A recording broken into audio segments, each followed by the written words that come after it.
Hey, welcome to The Explainer. So today we are diving into one of the most dramatic and, let's be honest, debated prophecies in all of history. The opening of the fifth and sixth seals from the Book of Revelation. Our source material has a pretty unique take on this apocalyptic vision, so let's just jump right in.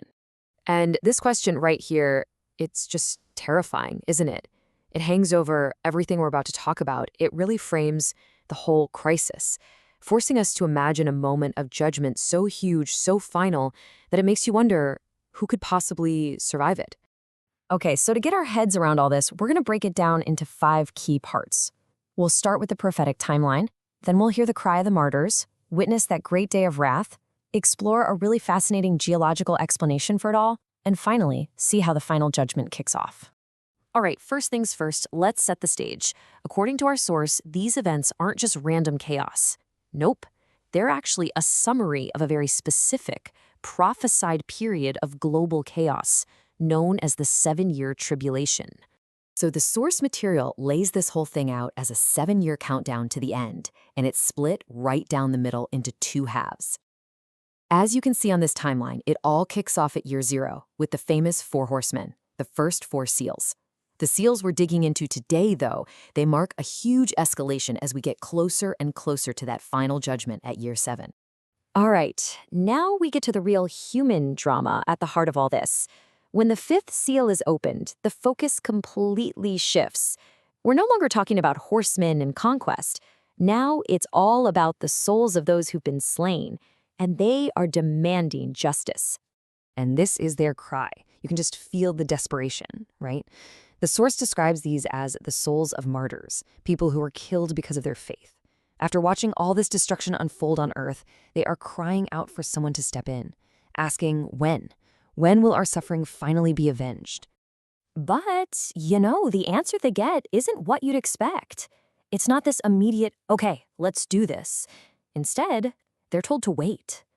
According to the prophecy, a very specific, predetermined number of their fellow servants also have to be martyred before things can really get underway.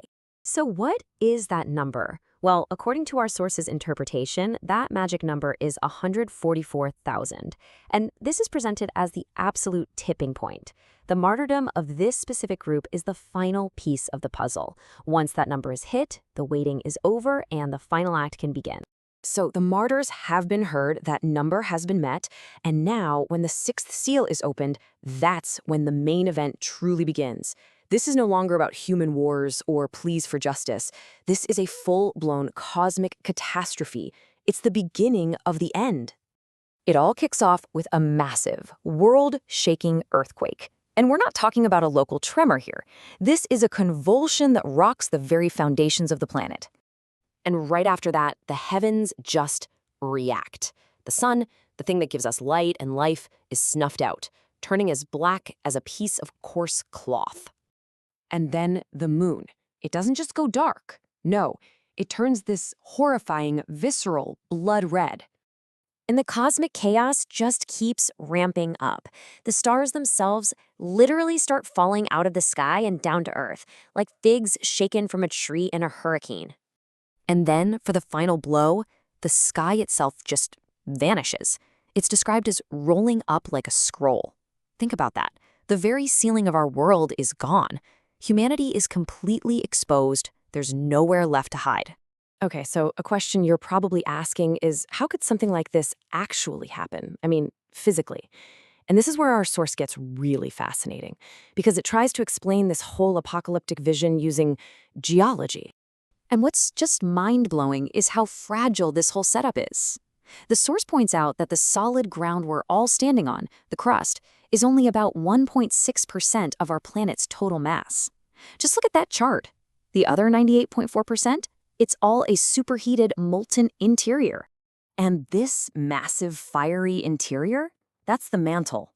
The source describes it as this huge, underground ocean of molten rock. The key takeaway here is that our whole world, every continent, every ocean, is basically just floating on top of this unimaginably hot liquid layer. So here's the theory the source puts forward. The final destruction isn't some external attack. It's the Earth literally destroying itself from the inside out. It's some divine command that immense internal pressure is just let go. The molten core explodes outward, shattering that paper-thin crust and just swallowing the entire surface in fire. And this is where it all comes together. Those crazy cosmic events of the sixth seal, the earthquake, the black sun, the falling stars, they aren't the end itself. No. According to this interpretation, they're just the symptoms you'd see as the Earth starts to literally come apart at the seams, triggering the final, irreversible judgment. And this quote really drives home the ultimate outcome. The source points to Scripture to describe this complete, fiery end of the world as we know it. In this view, the apocalypse is the planet itself being consumed by the very fire it's held inside since the day it was formed. So that leaves us with this one final, pretty heavy thought to chew on. If the end of the world is basically written into the geology of our planet, like a ticking time bomb just waiting for a divine signal, what does that say about our role in all of this? It's that classic tension, right, between a predetermined fate and our own human existence. And it's a question that sits right at the very heart of this ancient and incredibly powerful vision of the end.